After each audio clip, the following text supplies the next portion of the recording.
Guys, what's going on? Welcome to Serial at Midnight. My name is Heath, and in this video, it is time for another Review-Palooza. This is the stack of titles we will be reviewing in this video. In case you're new to Serial at Midnight, we get hundreds of new subscribers every single month. You might be new and have no idea what a Review-Palooza is.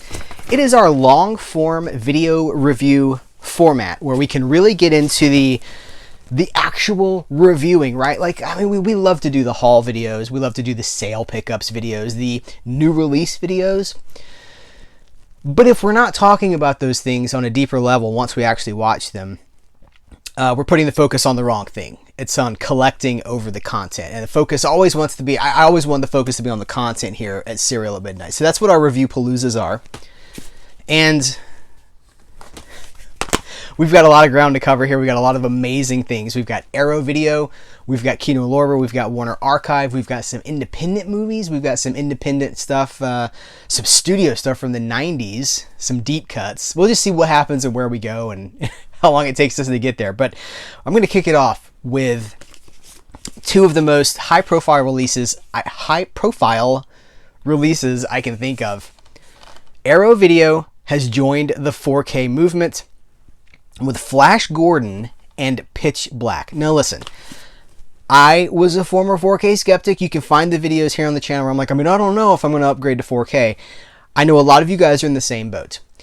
When the time comes, as I don't want to make this about 4K, when the time comes for you to upgrade your television and upgrade to a 4K system, please do, because there is literally nothing better than 4K right now as far as like the restoration work being done for stuff. You guys, Flash Gordon, unbelievable. It is unbelievable.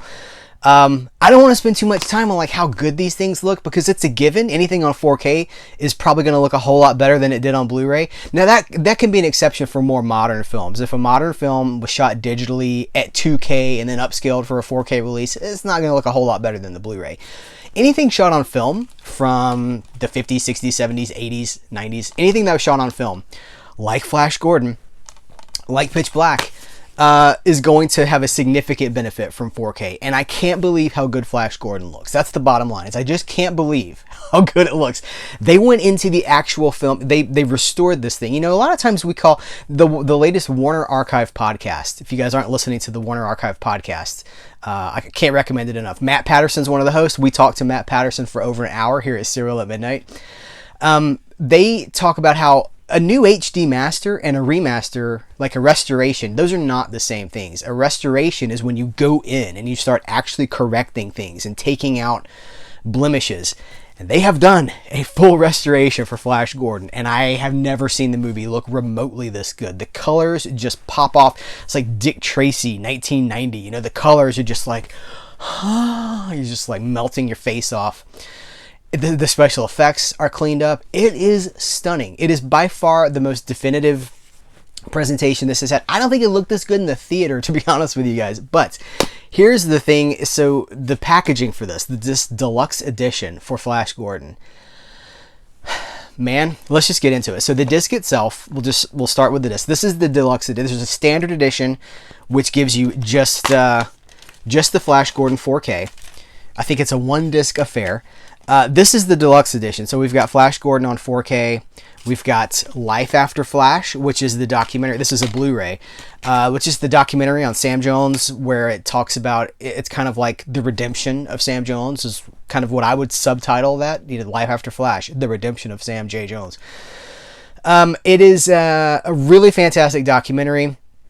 We've talked about it before at Serial at Midnight, but it is included here in this deluxe package. That disc has its own set of extras. For both of these presentations, you guys, hours and hours and hours of extras. Not exaggerating. 3 commentaries for Flash Gordon. Hours of interviews, like extended interviews with like, Brian Blessed, Gordon's alive.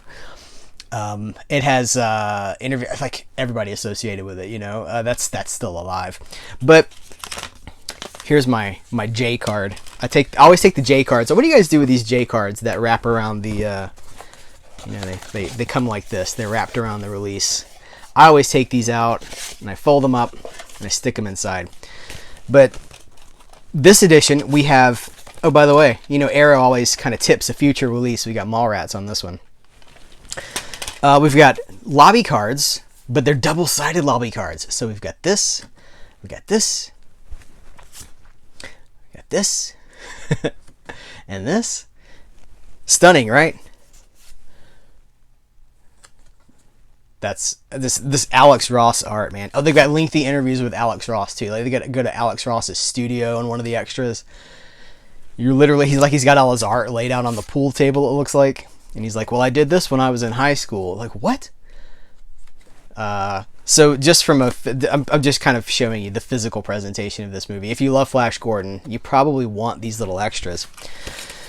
Okay, so that's the pack-ins and stuff. And then we're not done. There's an actual perfect bound. I think this is what we call perfect bound, right? A perfect bound, square bound book. It's going to be at least 60 pages, 60-page book filled with text and pictures and information about the movie, about the restoration, essays, amazing stuff. And then we're not done. You guys, you get a double-sided poster with your choice of poster artwork. It's immaculate, man. It's breathtaking. I have not one word. You know, you try when you have glowing praise for something. You want to have some balance. You want to be like, you know, I mean, it's really great. I got nothing. I'll tell you this. It doesn't have a Blu-ray version of the movie. It's got the 4K version of the movie and a Blu-ray version of Life After Flash. There is no Blu-ray presentation of Flash Gordon. So if you don't already own Flash Gordon on Blu-ray and you want it on Blu-ray, it's not in here. This is only 4K. So that's the best I can come up with. Pitch Black, equally, like, the movie's never looked this good. And okay, I can tell you this, from a 4K presentation, it does have, some scenes are noisier than other scenes, some scenes are grainier than other scenes. By the way, Flash Gordon, like, no visible grain anywhere, but I don't think it's because it's been scrubbed away. I think it's just however that movie was shot, because the detail is there, and there's no, like, you know, there's no digital noise reduction or anything like that I can detect. It just looks fantastic. Pitch Black, a lot of, you know, if you've seen the movie, I think I saw this in theaters, 1999, 2000, when was this? 99. I think that Pitch Black has always been digitally manipulated, not digitally, it's always been visually manipulated. You know, they go to this, if you haven't seen Pitch Black, they crash on this planet. It's a science fiction movie with Vin Diesel. They crash down on this planet, and so it's very bright, and they've blown it out. They've chosen to kind of bleach the film, so it's very, very bright. And then another part of the film takes place in almost total darkness. So you're dealing with the contrast of total brightness and total darkness. And it works better here than it ever has before. Once again, this is the definitive version of Pitch Black, because this has, guys, here's the special features and, like, how they did all this. This is everything you get here, and you get, again, hours and hours of special features, many of them produced by Daniel Griffith's Ballyhoo Motion Pictures. We love Daniel Griffith, and we love Ballyhoo here at Serial at Midnight. I think he's one of the best documentary and feature creators in the modern game that's doing these things. They have like a half-hour interview with the director, David Twohy. Is it pronounced Twohy? They have interviews with, like, audio interviews. I gather maybe because of the health crisis, you know, maybe they were forced to do some of this stuff on the phone, but, you know, with a lot of the principals, Claudia Black's on there.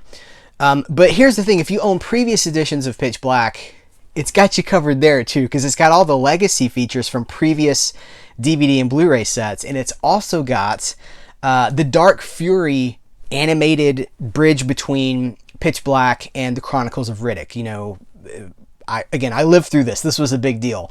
They made an animated, it's like an anime style film. It was a half hour, and it bridges Pitch Black to the much more ambitious and, like, epic Chronicles of Riddick. That animated film is here, and all of the special features that were included with that animated film on disc are also included here. So the commentaries, the behind the scenes stuff, whatever was included on Dark Fury. Dude, it's all here. It's all here. So we also have you get reversible artwork. You can have hold up. You can have like the nighttime artwork, or look, there's bright artwork. So you have your choices. I just noticed too, for the dark art, like the nighttime artwork, he's got his eye shine going, and for the bright artwork, he's got his goggles on. Nice little attention to detail. I'm telling you guys, those of us who, I don't like to just hammer 4K, because I know there's a lot of skeptics, and I totally get it. But when the time is going to come at some point, your TV is, there's videos of me being pretty grumpy about 4K earlier in the channel here. But here's the facts. Your TV is not going to last forever. When it's time to get a new TV, get yourself a 4K TV, get yourself a 4K setup, and just enjoy this stuff. The PlayStation 5 is going to have 4K capability. It does make a difference. It doesn't make a difference for more. Again, if something is shot in 2K, modern, you're not going to notice a difference. But for what we do, what we talk about here, the legacy movies, the classic Hollywood movies, like old school stuff, it's breathtaking. It really is. Check out this booklet. This is about I want to say about 40 pages. It's over 42 at least. And it's got, again, essays and photographs, and Arrow, man. Arrow bringing the quality with everything that they do. This is Arrow's debut into 4K. This is now, more and more of these boutique distributors are checking out the market for 4K. Let's show up and support them. Let's let them know that, yes, we want these movies in the best quality that we can get them in. We want the Flash Gordon with the lobby cards and the poster and the book. We want as much of this stuff. Like, it's on us now, with the mainstream decline of interest in physical media. It falls on us to, how do I want to say that? It's for us now, right? It's for the enthusiasts. It's for the niche collectors. And so that lets people like Arrow take care of us in a way that they never have had the opportunity before. The doors are open for what they can present to us. So could not be happier with these presentations on 4K. I do highly recommend them. This is kind of like I guess I was going to say it was a mini review. It's just a full review of these two movies, but I've watched them. I haven't watched the commentaries. I've watched all the special, like all the video special features and the interviews and stuff like that. I have not done the commentaries.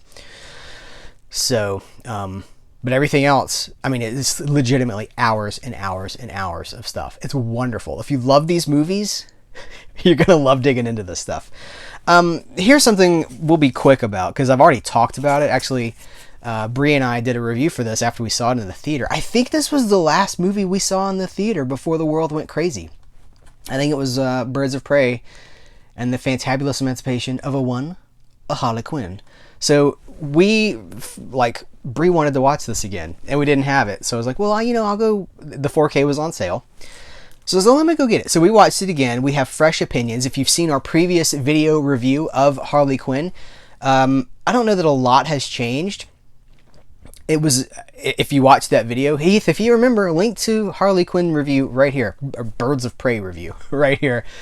It's a messy movie. It's a really messy movie, but I think that the thing that shines through in it is Margot Robbie. She is a star. She's got, I think I said in that review, like, whatever it is that makes someone a star, she's got it. The movie rides on her shoulders, and without her, I don't think any of it works. With her, I think a lot of it still doesn't work. Warner Brothers movies, these Warner Brothers DC movies, and I'm including Joker in that. Hot take, I don't like Joker. And it's fine if you do. Let me say that. I don't. It's fine if you do. I don't mind. I'm not trying to convince you out of something. These Warner Brothers movies do not seem to know what tone they want. They don't seem to know how to get there, and it feels like they're made by about 30 different people. It feels like this page comes from this writer, this page comes from this writer. They do not have a consistency. None of them have a consistency to me. And this movie, more than most, feels like late studio tinkering. And parts of it are really good. The finale scene, there's a finale scene that takes place in kind of a carnival fun house, a la the Joker, like not the Joker movie, but like a Joker, his bases are traditionally in carnival fun houses and stuff. That's fantastic. I like the supporting characters. I like Huntress. I like seeing all these different characters. I don't think Ewan McGregor really works as Black Mask. I don't think that Chris Messina from the Mindy Project works at all as his role of Zaz. And I noticed it in the our review earlier, but I'll say it again here. He's doing Elmer Fudd. It's not even like, it's not like a, maybe he's doing a little nod to Elmer Fudd. No, he's just doing Elmer Fudd. He's like, boss, you want me to cut their face off, boss? Oh, he doesn't do the oh, but he does everything else. Like, he's like, oh, boss, we gotta look for this diamond. It's Elmer Fudd. He has he's taken the time and the liberty to make a choice to do Elmer Fudd in his performance in this bazillion-dollar comic book movie. So, rewatching this again, it's kind of like, you know, some of it works, some of it does not work. More and more, I'm just really tired of comic book movies. And I hate to say that because I'm a comic book guy. It's interesting, as these comic book movies have become more and more of a proliferation in our society, and, you know, Warner Brothers is like, well, we've got 43 comic book movies on the drawing board. And they're greenlighting things. You know, they're like, Disney's making announcements for things that are probably never going to happen. Yeah, for all the announcements that come out, like so-and-so has been linked to such and such project. Well, no one's taking interviews in Hollywood. No one's doing auditions in Hollywood. No one's turning in screenplays in Hollywood. They're certainly not shooting anything in Hollywood. Hollywood is closed right now. They sent Robert Pattinson out of the country to make a movie, and now he's sick, and they're not doing that either right now. So any of this stuff that they're planning, years down the road, if it happens, it's years down the road, and I'm just really burned out on these comic book movies. I've said this before, we finished Avengers on such a high note. Can we just leave it alone for a little while? Can we just step away? And the answer is no, we can't. But ironically, strangely, as these comic book movies just kind of continue to numb me, that's how I feel. I feel numb with a lot of this stuff. My loyalty to comic books feels even deeper. You want to know the best comic book stories of all time? They're in the comic books themselves. The adaptation to screen, sometimes it works better than others, but never works as well as it does in the comic books themselves. So I love comics.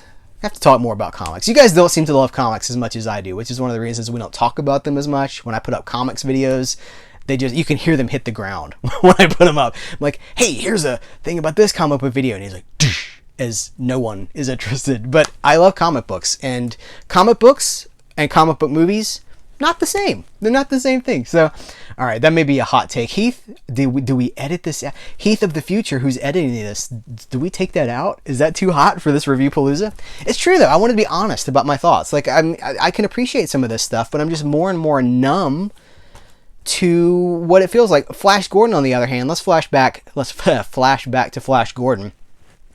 Dino De Laurentiis coming on hot after King Kong with Jeff Bridges and Jessica Lange, and coming off hot off that, and he's looking for a director. The director they hired for this movie, but he says so many times in the special features of this, like, I wasn't qualified to make this movie. I don't like Flash Gordon. I don't like comic books, but he brought this weird, the writing, everything that led to this movie. This is the work of just a few people. Whereas modern studio Hollywood blockbuster movies feel like the work of many, many, many people with all of these different agendas.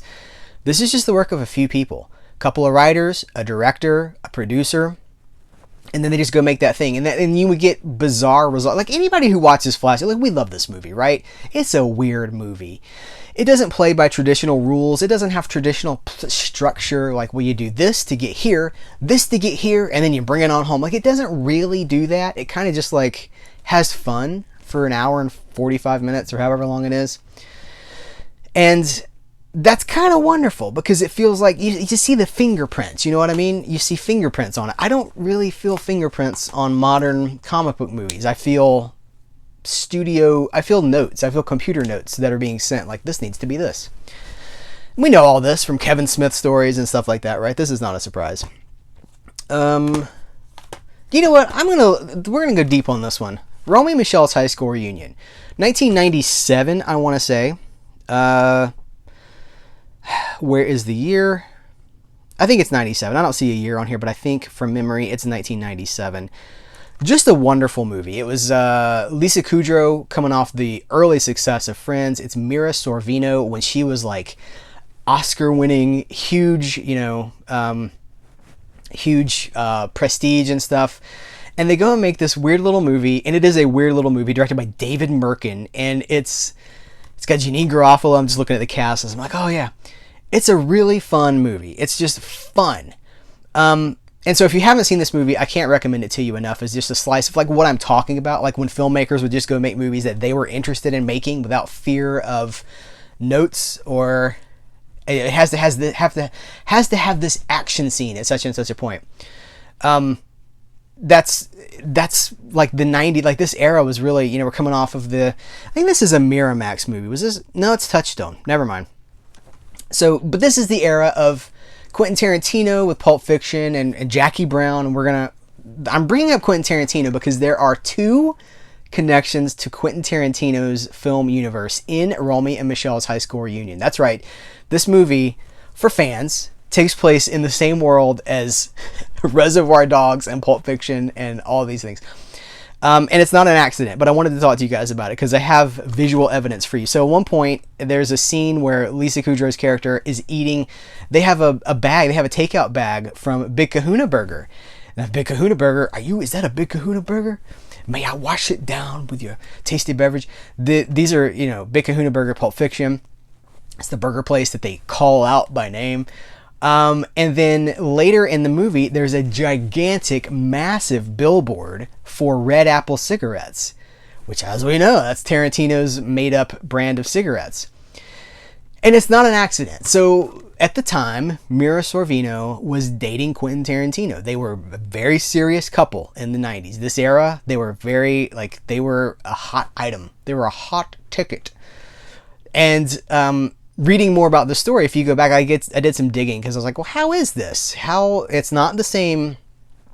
Quentin Tarantino didn't have anything to do with the production of this. Well, it's Quentin Tarantino, one of the production designers, was also production designer for some of the early Tarantino movies. And rather than get, if you have fictional brands that are kind of in-house, you go, oh, we'll just use this. So I presume there was probably a phone call. It was like, hey, Quentin, can I use the Red Apple cigarettes banner? Like, why would you not, right? Because it promotes your brand.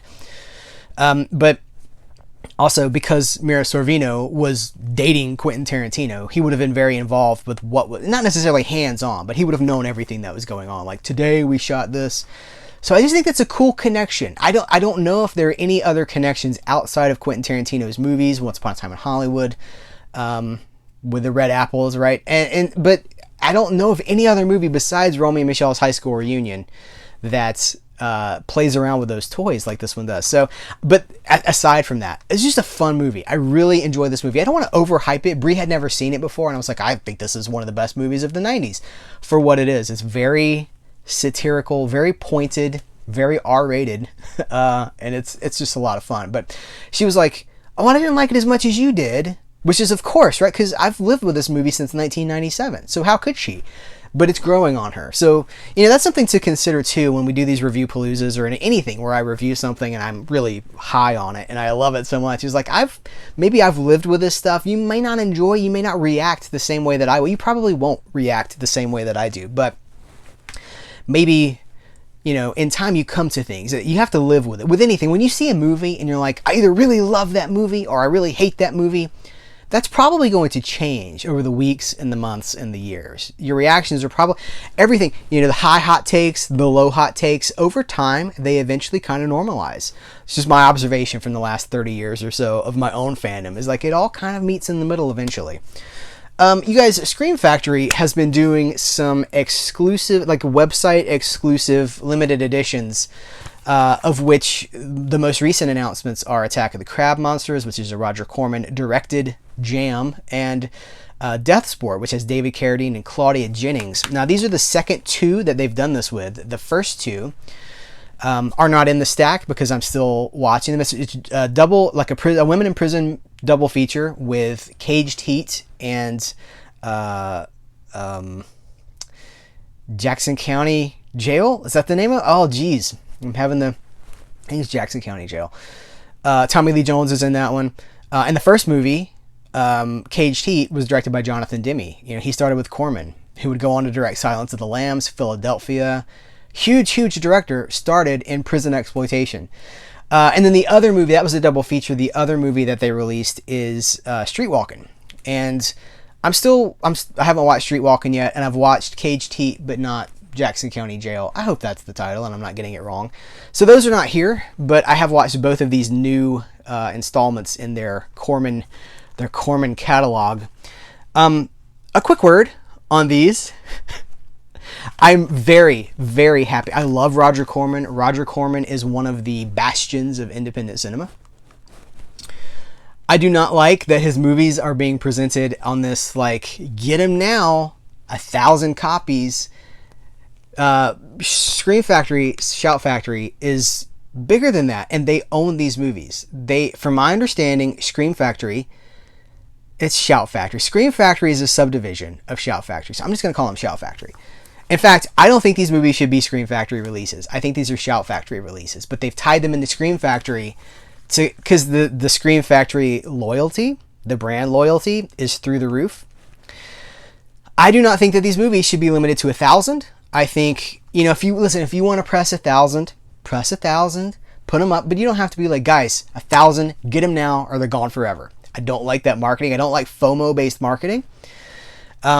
Especially not when you own the catalog. This is not a risk. Roger Corman movies are not a risk. Now, the question is not, are these good or not? Because traditionally, no, they're not good. But for Corman fans, Corman completists, these are essential. We love Corman. Corman is the patron saint of independent filmmaking. So if anyone at Shout Factory is seeing this, listen, please keep these coming. We will continue to buy these. I will continue to buy these. But I do not like that you're marketing these based on, if you don't buy them now, you will miss out. And 1,000 copies for Corman movies. The previous batch of these, from what I understand, it's either sold out or it's almost sold out. And it's only been like a month, maybe 6 weeks.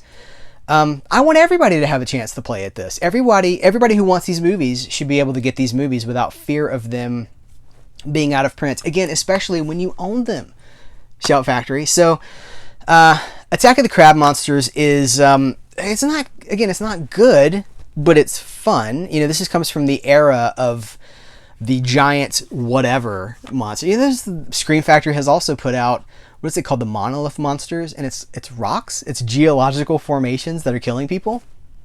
So, this is just of its time. I think it's 1957. And, yeah, 1957. And it's I'm gonna show you the giant crab on the back. It's fun. It's fine. It's kind of brief. It's got the professor from Gilligan's Island in it. No Marianne, sadly. The professor and Marianne, just the professor. But it's fun for what it is. But they're bringing the special features on this. So it's a new 2K scan of the fine grain print, and it does look really, really good. Audio commentary with film historians Tom Weaver, John Brunis, and Mike Brunis, and a salute to Roger Corman featuring interviews with Roger Corman, Joe Dante, Peter Bogdanovich, Peter Fonda, and more. That is good. It's about a half an hour, and it's just talking head interviews, and it's honest. You got Joe Dante talking about how Corman, like how efficient he was, but how hard it is to work under those conditions. Like it's like a trial by fire, and if you can't cut it under that Corman method, you're probably not going to cut it anywhere because it breaks you. It makes you or it breaks you. And it's just a lot of these directors, I only like Henry Fonda. It's like I made 2 movies with him. I didn't make any beyond that, but what I learned during those 2 movies, invaluable. That kind of stuff. I love those kinds of special features. Deathsport is a whole other beast. This is a 1970s movie. What year? 1978. David Carradine, probably at the peak of his kung fu fame, I guess, before he had his renaissance through Tarantino with the Kill Bill films, but for a while there, he was just making really bad, really low budget movies, and this is one of those really bad, really low budget movies, but I like it. Again, I'm not saying it's good, but I like it. It's a post-apocalyptic, it's got, I gotta show you the back. You think of all the things that a post-apocalyptic movie want to throw in, it's got them. It's got motorcycle gangs, it's got mutants, it's got the sword and sorcery element. Not sorcery, but just the sword and sandal element. Claudia Jennings, who those of us who love a certain kind of movie also love Claudia Jennings. She was in Truck Stop Women. She was in Gator Bait, right? So many of these movies. And there's bad stories that come out of this. Like, apparently she was, intoxicated most of the time during filming. Apparently David Carradine was also intoxicated most of the filming. I don't know that you notice these things if you're just watching the movie. But for what it is, like, here's what the movie was intended to be the directorial effort of someone else. And during production, they clashed so heavily with the stars that they were fired. And they brought in Alan Arkush, Joe Dante's compatriot. They worked on films together, Joe Dante and Alan Arkush. They bring in Alan Arkush. He can't save it because it's not his movie and he wasn't there for the creation of the thing. But I just realized I'm wearing my Gremlin shirt. Joe Dante, forever. It's unintended tie-in. Alan Arkush does not have nice things to say about the movie. I think he says it's his worst movie. But I like it. I like this movie. It's got motorcycle gangs. It's got like a gun that you point at somebody. It's like this thing, you put your hand in it and it's like flat on the front with like this beam. It's like putting a headlight on your hand and you shine it at somebody and then they just disappear. It's got a lot of synthesizer music. It's actually got a really good synthesizer score. So, and how about that cover art? So it's not like a traditionally good movie, but I think it's 78 minutes. It's 82 minutes long.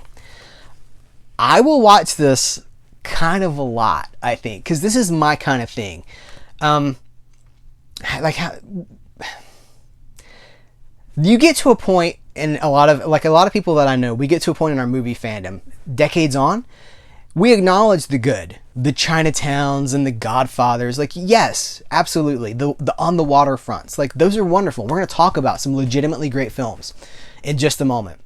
But you do get to a point where you just want to see what people are capable of. And this is one of those movies like, well, yeah, they just went out into the desert and they rode motorcycles around the mountains and they blew up a ton of stuff. There's so many explosions, you guys. They blow up everything.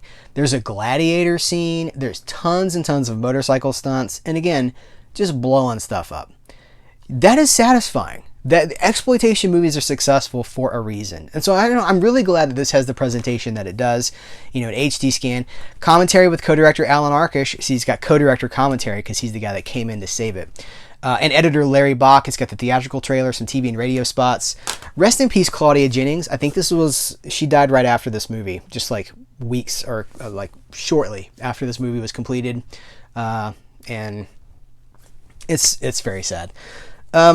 But the work remains, right? And so as a fan of these kinds of movies, it's nice to have.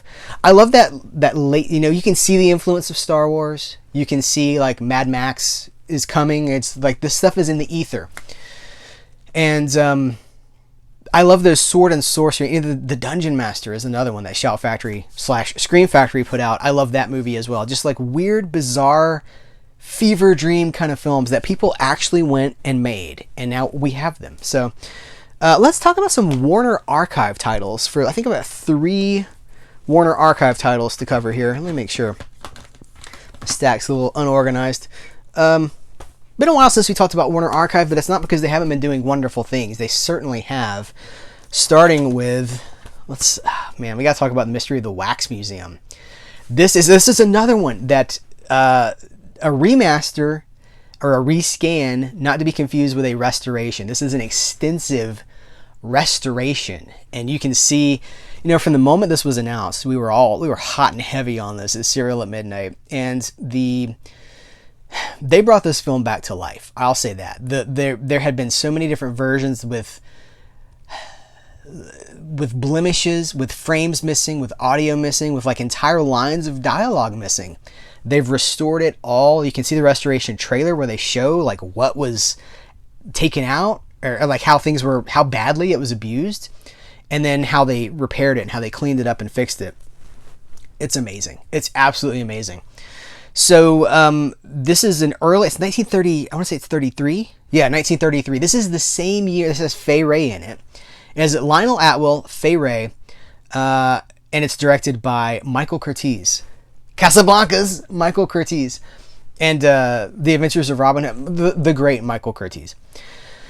And this is the same year that Fay Wray made King Kong. In fact, she made like 4 movies that year. If memory, again, I'm pulling a lot of this from memory. She made a lot of movies. Like back in this era, if you're a successful actor in the studio system, you were just working constantly. And so it's just interesting to me. This comes out the same time that her biggest hit, the thing that would define her for both good and bad, King Kong, comes out.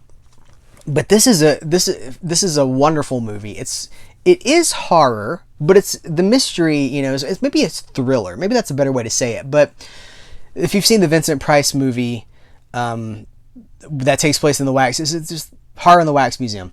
That's it, right? Oh, geez. If you've seen that Vincent Price movie, it is basically a remake of The Mystery of the Wax Museum.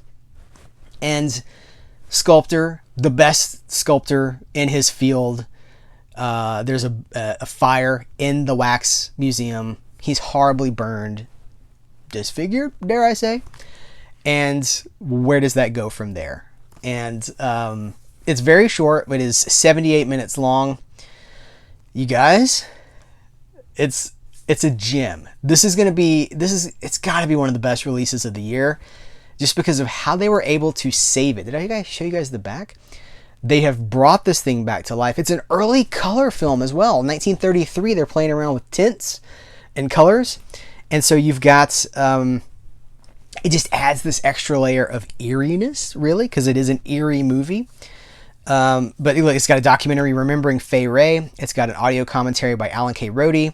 Audio commentary by Scott McQueen, the head of the preservation. So they have the guy that was like over the preservation doing a commentary about the preservation. So his commentary is, of course, more skewed towards the aspects of saving the movie, how the technical. Alan K. Rody puts a lot of appreciation into the film. So wonderful, wonderful, wonderful movie and wonderful restoration. Also from Warner Archives, Blood on the Moon. This is a Robert Mitchum.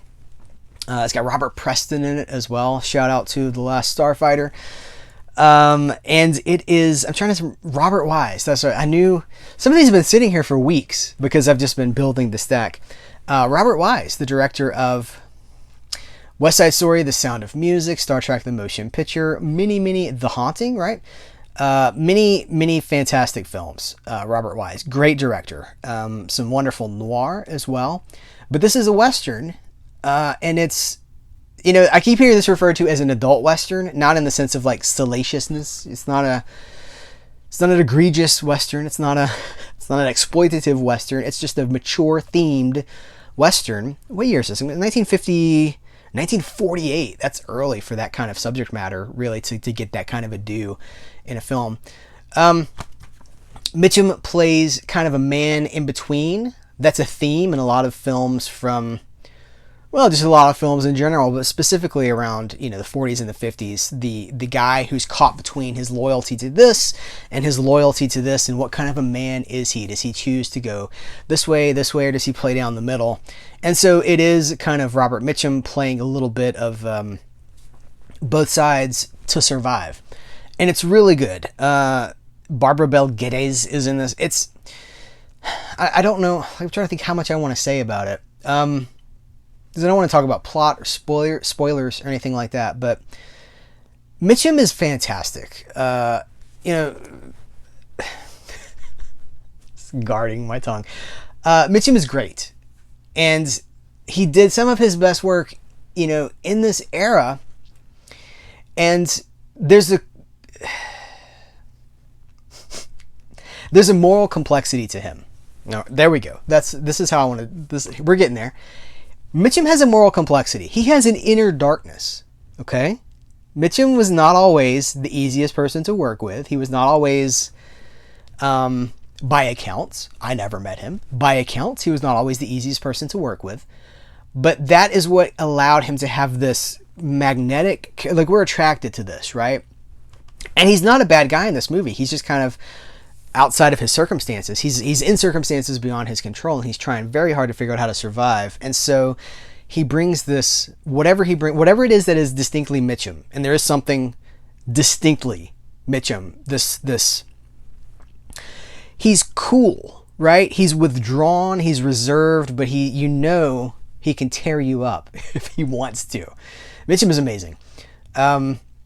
It's so interesting because like in later years, see like young Billy Young in movies like this, like he's more likable and he's more jaunty for like, he's like, hey, it's kind of like a Dean Martin cool kind of a thing going on. But really here in this era, there's just a little bit of danger there. And I don't know, that's what Mitchum brings to this role, directed like a bazillion bucks by Robert Wise. I recommend it very much. Not a new release from Warner Archive, but one that I watched and I want to talk to you guys about is Footlight Parade. See, I told you we were going to talk about some legitimate movie classics here, and we are. Footlight Parade, the same year as 42nd Street, if memory serves. 32, I want to say. 33, so the same year as The Mystery of the Wax Museum. We got Footlight Parade. This is James Cagney, you guys. You dirty rat. Which I don't think he ever actually said, right? James Cagney, Joan Blondell, one of my favorite actresses, one of my favorite talents from this era, from the early 30s, throughout the 30s. Joan Blondell's fantastic. She popped up in Grease, but some peak Blondell, you guys. Ruby Keeler and Dick Powell, who are also are both of those cats in 42nd Street. This is one of those big Hollywood musicals with the Busby Berkeley dance numbers from 33. I say sometimes in these videos that the 30s are probably my favorite era for film. I'm still discovering, they made 15 billion movies in the 1930s. I mean, they made a ton of movies. This was Hollywood at its arguable peak when they were making just so many productions. That's like Fay Wray. I told you she made like 4 movies just in this time frame between King Kong and The Mystery of the Wax Museum and King Kong. They're just making movies left and right. Hollywood is a wonderful machine. When we talk about the golden age of Hollywood, this is what we're talking about. And I'm tempted to compare this to 42nd Street because I think it's the same director. Lloyd Bacon, didn't he do 42nd Street as well? A lot of the same cast, Busby Berkeley, Lloyd Bacon. And I don't want to do that because they're two different movies. They have two different sort of plots and trajectories. A lot of the way they would do these movies is they'd be like, well, it's we're mounting this musical and we gotta bring this production in with a big finale. And so you see the making of the musical, and then at the end of the movie you get the full performance.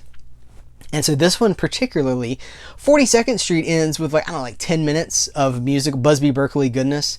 And when we talk about Busby Berkeley, he's the guy that would see all the swimmers come out and their legs in the air or whatever, and like the choreography and geometric patterns. You'd have a lot of overhead shots of performers, dancers and stuff, all in wonderful choreography and stuff. And he was the king of that. And so this, instead of about 10 minutes, has like 20 or 25 minutes of musical stuff at the end. And I'm just gonna be real with you guys. I was just overcome, I was just emotional. It brought a tear to my eye because 1933, what they were able to accomplish just by practicing and getting hundreds of people to contribute to the same goal, without computers, without CGI, without manipulation, without digital manipulation or whatever.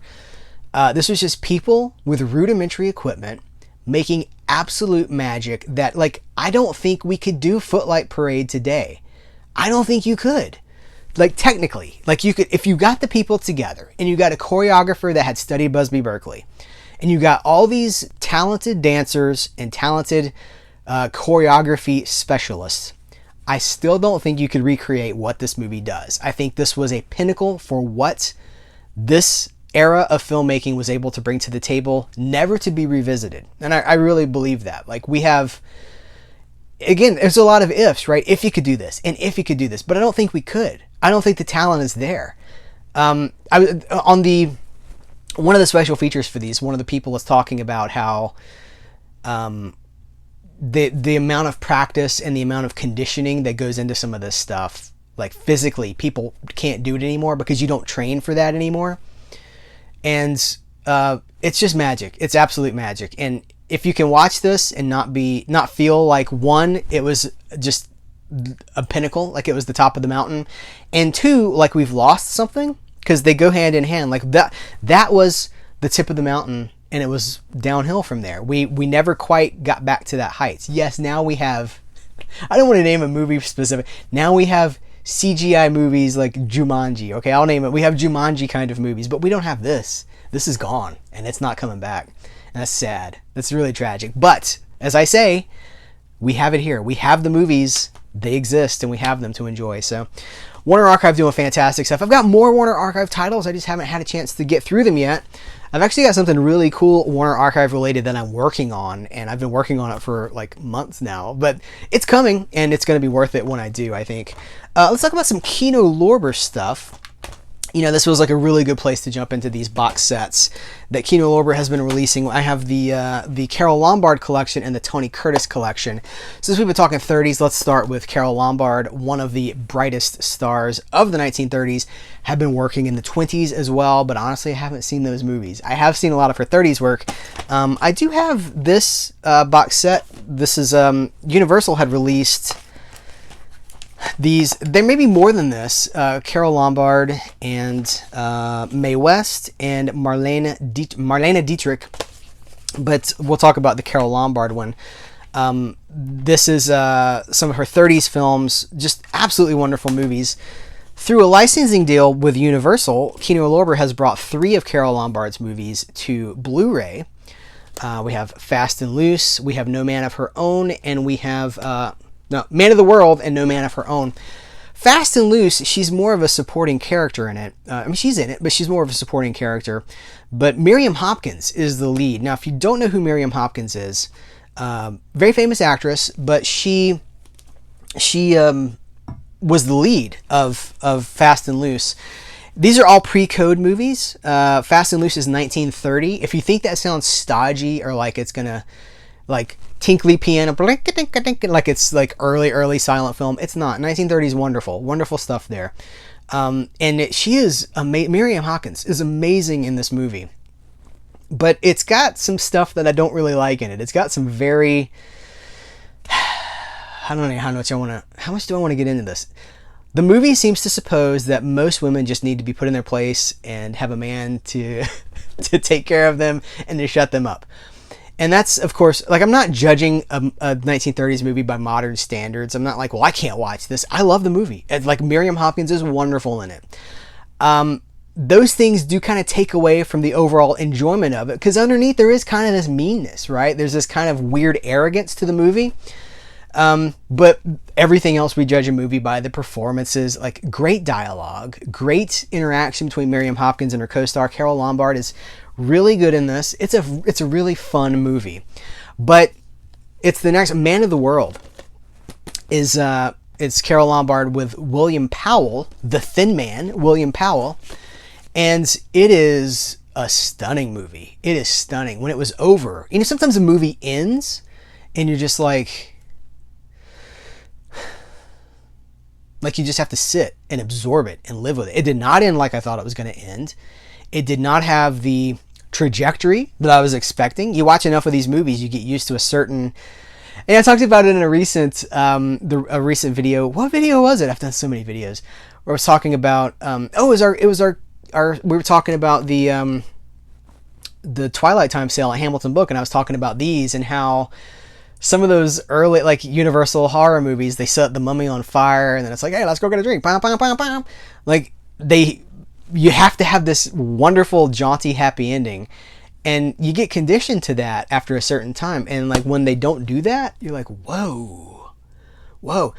It's a wonderful movie, Man of the World. And Carole Lombard and William Powell either they were married at the time of this movie, or they were about to be married. They were married.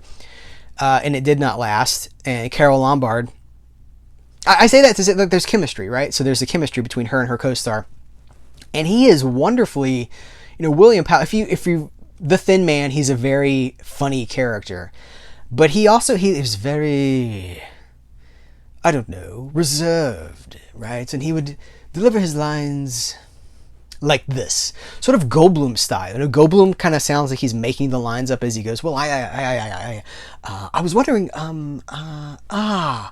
like, that's how he knows the lines. He's just delivering them in this eccentric way. William Powell also would deliver his lines like this. Like, what an interesting choice. But it's very distinctly William Powell. He's wonderful. But they did not last as a couple. And then Carole Lombard would marry Cary Grant. And that's who is the co-lead of our last film here, No Man of Her Own. And it is also just wonderful. Just wonderful. Again, doesn't go like you think it's going to go. It surprises you. These movies have surprises. So again, real life couple, I believe, during the making of this movie. And it's also interesting. They've got Clark Gable with his mustache on. This is 1932. He's got his mustache here. He doesn't have a mustache in this movie. That was pure marketing. They're like, Hollywood Dreamboat Clark Gable with his pencil thin mustache. No mustache.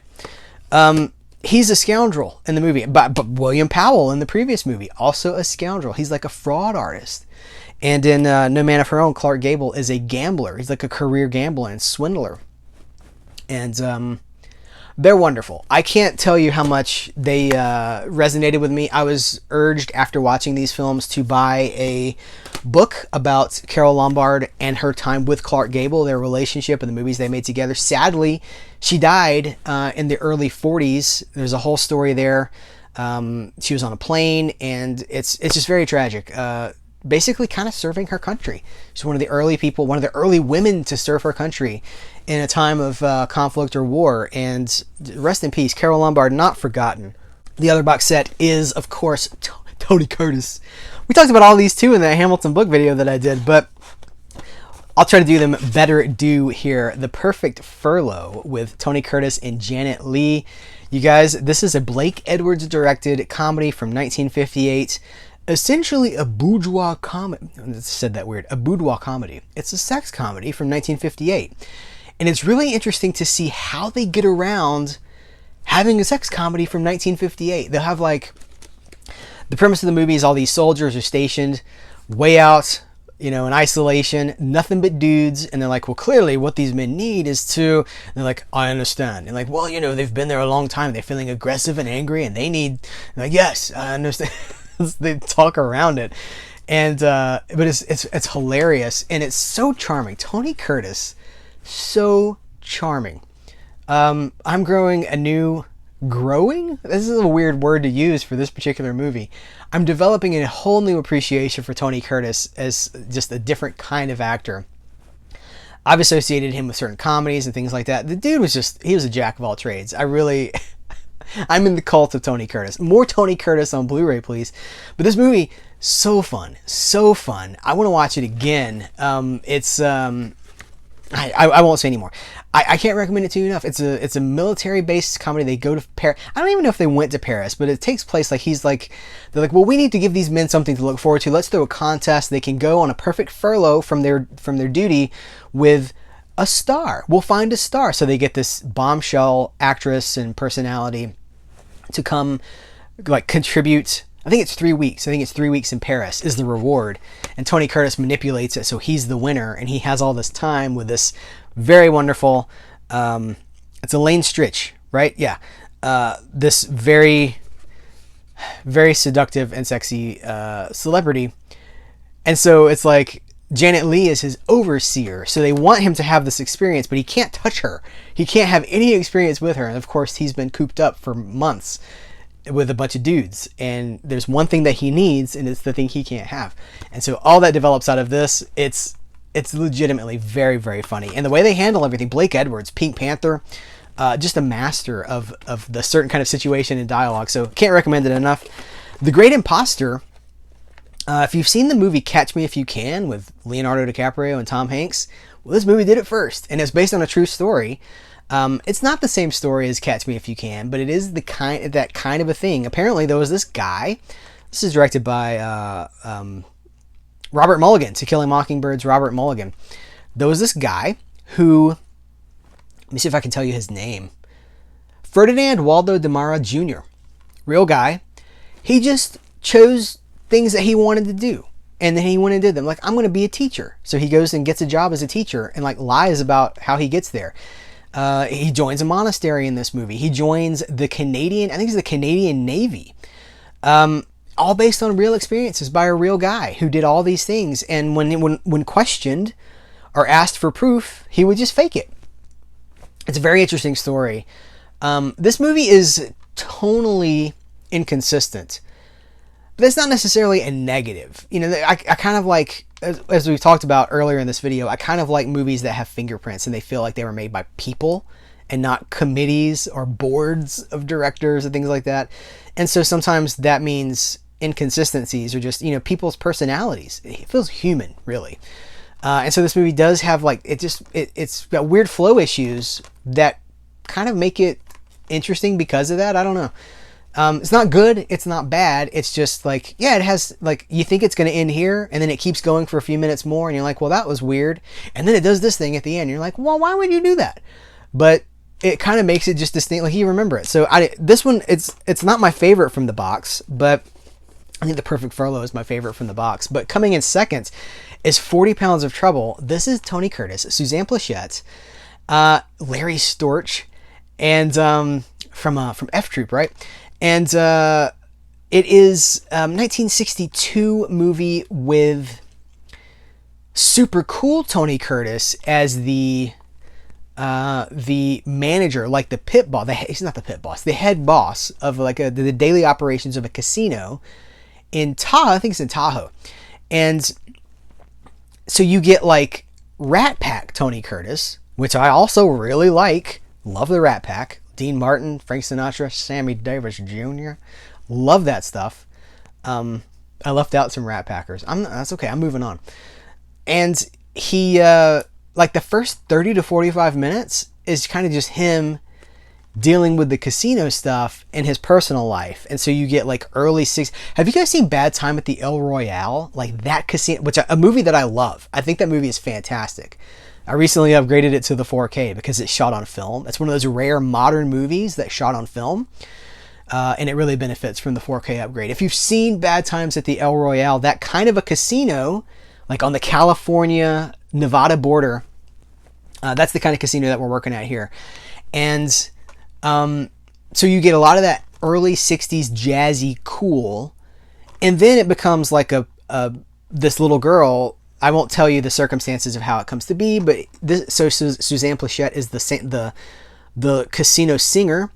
This is a girl that needs watching after, and he's the guy that kind of ends up watching after her. And of course, he's got a heart of gold, right? So he develops this affection for this child. And the significant thing, like as a Disney, like a 60s, a mid-century Disney fan, Walt era Disney stuff, this is the only production I can think of that had extensive freedom to shoot in Disneyland. Like they're on like every ride. So it's a time capsule of Disneyland in 1962 as well. I mean, they're on the Matterhorn.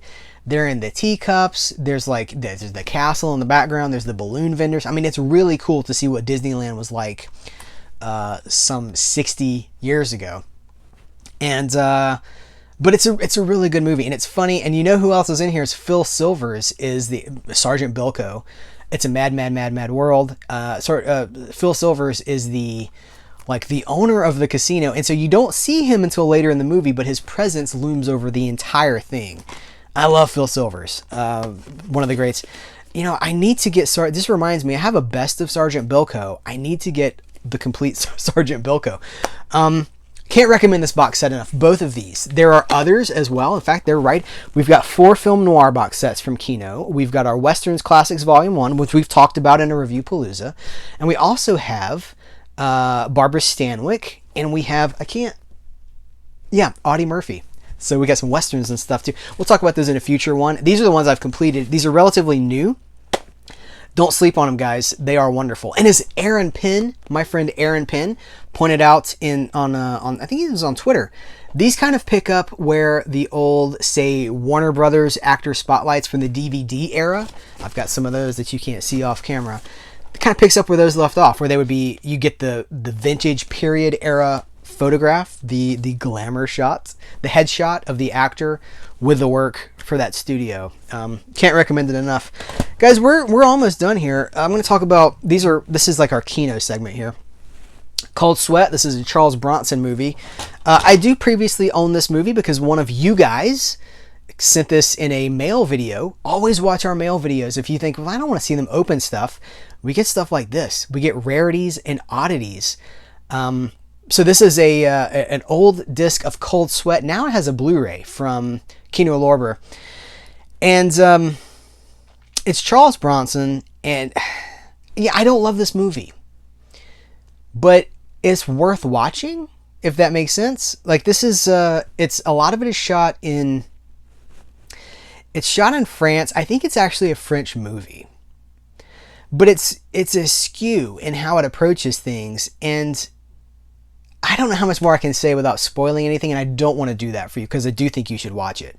Bronson's cool in it. He's probably in peak physical shape. I don't know if I've ever seen Bronson with guns that big in another movie.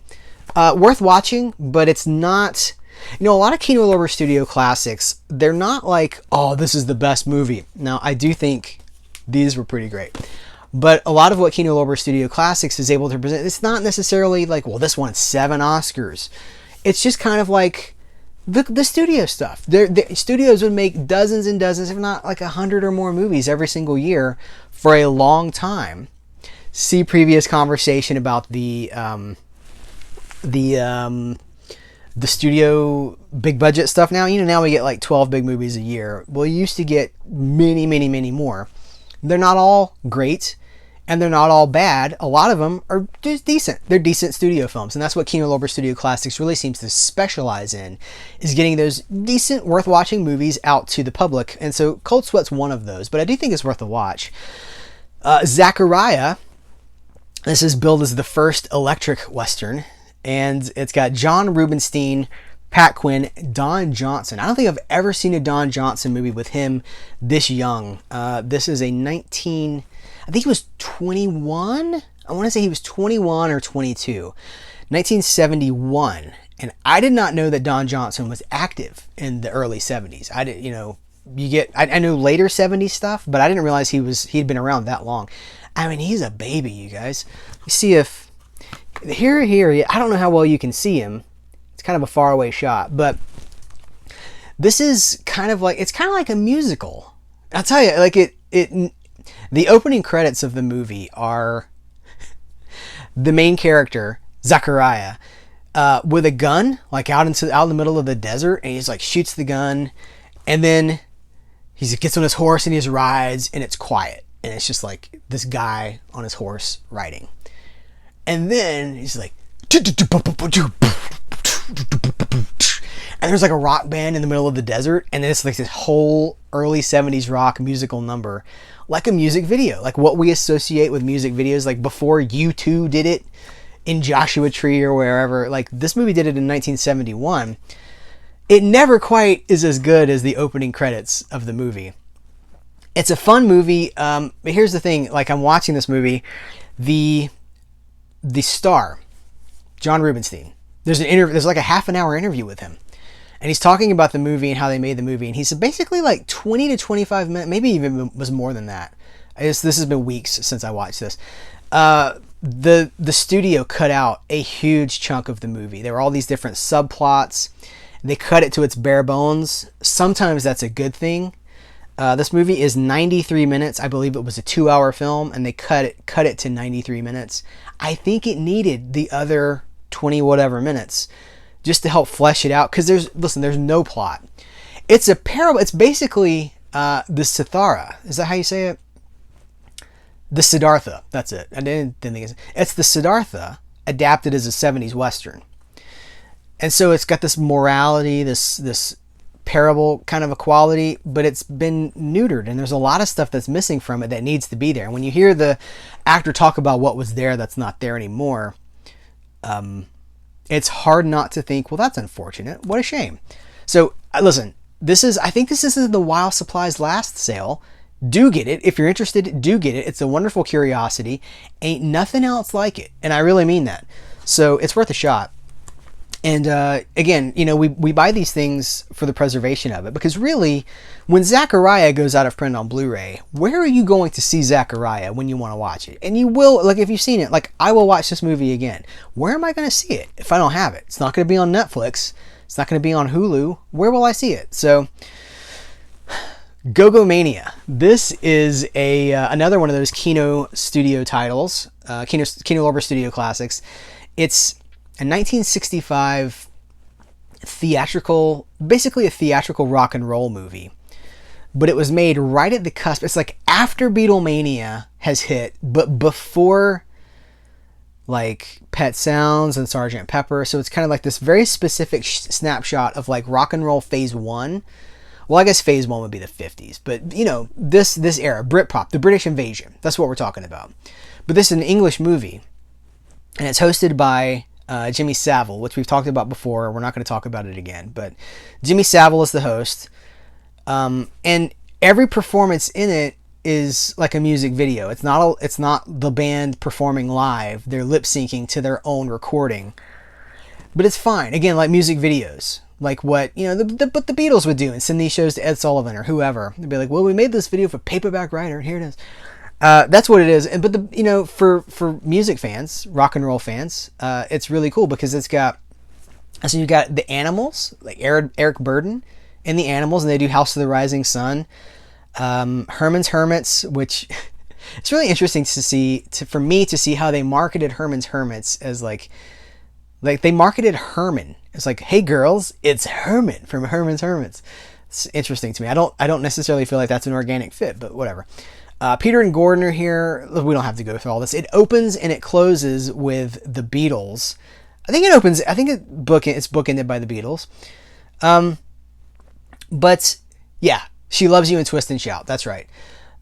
It's just a cool snapshot of what the culture was like at this time. And, again, not live performances. For good live performances of this kind of stuff, I recommend the Tammy Show and the Dynamite Show, the continued sequel. But the Tammy Show was live. John Landis was in the audience. And I saw Terry Garr was there. It's got the Rolling Stones, it's got James Brown, it's got the Beach Boys, and they're all performing live. That's a wonderful thing. That's from Shout Factory. Okay. Nightmare Beach, rest in peace, John Saxon. I see my time, and I'm trying to hurry. And Michael Parks, Florida. This is directed by Harry Kirkpatrick. That's a pseudonym, right? This is an Italian directed film. Umberto Lenzi. That's it. Umberto Lenzi. Of the Lindsay Baker box set that Severin just put out. You know, Umberto Lenzi did a lot of movies in this kind of a vein. So if you only know Umberto Lenzi from the Giallo inspired films, check out some of his other stuff because he's really cool. He did everything, man. Nightmare Beach is a Florida beach town. Spring break. So it's like a spring, you know, like half of it is like spring break party time, guys. We're going to Florida. Go party. I don't know why I'm doing the California accent for Florida. I guess it'll be more like this. We're in Florida, man. We're in Florida. There's like a swamp over there. And there's a slasher. There's a slasher killer. And I did not, I was going to say something that there might have been a spoiler. It's fun. It's really, really fun. And, for those who like that kind of thing, I can't recommend it enough. It's a shame, you know, rest in peace, John Saxon. What a career he had. Great soundtrack. It even has a special feature, Nightmare Rock, interview with composer Claudio Simonetti. I'm going to tell you guys, this would be a good double feature with Primal Rage, the movie about the, I think, who put that out? Was it Code Red? Dark Force? Code Red through Dark Force? Primal Rage, around the same time, has some of the same songs on the soundtrack. The same bands are featured in some. It's a good double feature. So Nightmare Beach and Primal Rage is your double feature. I watched Bob Hope and Jane Russell in The Paleface. Now, full disclosure, The Paleface was remade in the 60s with Don Knotts as the shakiest gun in the West. And I saw the shakiest gun in the West first. And I love the shakiest gun in the West. So going back to, was it 1948, over a decade earlier, I love, my loyalty is to the shakiest gun in the West and Don Knotts, but it's not fair because this movie did it first. Everything's been done before. We talk about this a lot. Everything's been done before. But this movie did it first. Bob Hope is very funny. Jane Russell is very Jane Russell. And it's a very fun time. But I didn't know this going in. which I probably should have. It's probably written somewhere too, but I just love what Don Knotts brings to that role, and seeing some of the same gimmicks and the same jokes, but done with Bob Hope. Listen, I love Bob Hope too. So it sounds like I'm being negative. I don't mean to. I enjoyed this. I also have Son of Paleface on the docket. That's something I'm going to be reviewing very soon. It's in my stack. Jane Russell is amazing. I love Jane Russell. But I have to reconcile, like, oh, this is the thing that I already know, but it's done earlier and with a sense of humor that I don't quite connect with as much as Don Knotts.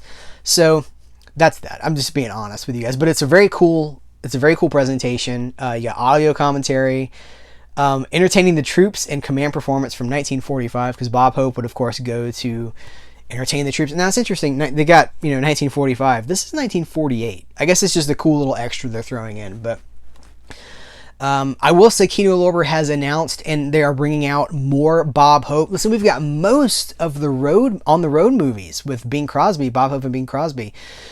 They've put out most of those. They've got the Ghost Breakers coming, which is way high up on my priority list. The Ghost Breakers, we love the Ghostbusters. Well, the Ghost Breakers is it's a ghost comedy from like 30, 40 years earlier. So I'm saying, like, everything's been done before.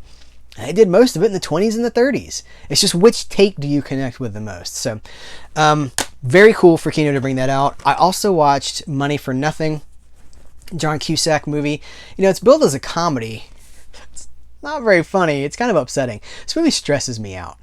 John Cusack finds like $1 million on the street that's fallen out of the back of a treasury truck. And what does he do with it? And the whole thing takes place over like 3 days. And Michael Madsen is the pursuing agent who's investigating this and trying to find him. His friends are Philip Seymour Hoffman and Michael Rappaport, and his older brother is James Gandolfini. So the cast is amazing. But it just really stresses me out because it's like a noir. That's what noir does when it works really, really well, is it's this feeling of like no matter what you do. In fact, it's even a line in Detour. Like, you may be a good person, but whatever you do, you're going to be walking along, living your life, and life is going to stick out a foot to trip you up, and it's going to catch you. Whatever you do, it's going to catch you. And that feeling of impending dread, just waiting for him to be captured and caught, because it's a true story. It's based on a true story. It just made me so uneasy. And I'd watched this on TV way back in the 25 years ago, maybe longer than that. I'd watched this on TV. And it had the same effect on me then, but I'd kind of forgotten. And I was like, but I love John Cusack. This movie's tough, man. This is a tough movie to sit through. But it's good. I'm not saying it's not good. It's just like it works that well. Noir, at its best. Good people, good circumstances. What would you do? It's that kind of a thing. It could happen to any of us. So we are finishing. This is the last one, you guys. Is it An Accidental Studio or The Accidental Studio? This is a documentary about handmade films. Monty Python and the Life of Brian. They needed financing after Holy Grail. They wanted to make Life of Brian. The studios were like every studio in town was like, you can't make this movie. This is sacrilegious. Which it's not, but that's what the studios would say. Like, this is way too controversial. So George Harrison, the Beatle, steps up, finances this project for Monty Python. A studio is born. Handmade films. With Nail and I, The Long Good Friday. Here's some of the talent associated with this documentary. Wonderful, wonderful documentary. And it's a shame because when you watch this, it becomes apparent how few of these movies are in print on disc. Now, it's a little bit better in the UK because, of course, Handmade Films was an English company. Very, very English company. Michael Palin, the movies that they show, that they spotlight on this, so English. There's a Michael Caine movie in the Caribbean that I'd never heard of, and it's got Billy Connolly in it. It's just very, very distinctly British in the 80s. And I guess into the 90s as well, maybe the early 90s. But you're watching this, and I'm like, I want to see this. I have to see this movie. And so I'm just making a list, and I'm going to check this list. So few of them are available. Either they're not on disc in the United States and never have had a disc, or they've been out of print for like 15, 20 years. So maybe, people say sometimes, what are some of the movies that you wish had Blu-rays? There's actually a video crossover I did with Films at Home where we talked about 5 movies that we wish were on Blu-ray. Now my list is just handmade films because I'm like, I can't see these movies. There's no legal way. I could import them, but even in England, I don't think some of these movies exist. Like, a lot of these are just not around. So it'd be great if someone could make a deal with Handmade Films. This is a wonderful documentary. They talk to everybody that they could that's associated with these. Terry Gilliam, not Gilliam, it's Terry Gilliam. Michael Palin, Terry Gilliam, Richard E. Grant, Neil Jordan, Ray Cooper, Bob Hoskins. Wonderful stuff. So if you're into independent film, if you're into English films, An Accidental Studio, highly recommended. Guys, we did it. We survived another Review-Palooza. This is what we've been watching. What have you been watching, and what do you think about it? Furthermore, what do you think about, if you've seen any of the stuff that we talked about here, I would love to continue that conversation in the comments below. Guys, thanks so much for your time. If you made it this far, you are you're elite, and I appreciate you. So thanks so much. Take care, and until next time, I will catch you later.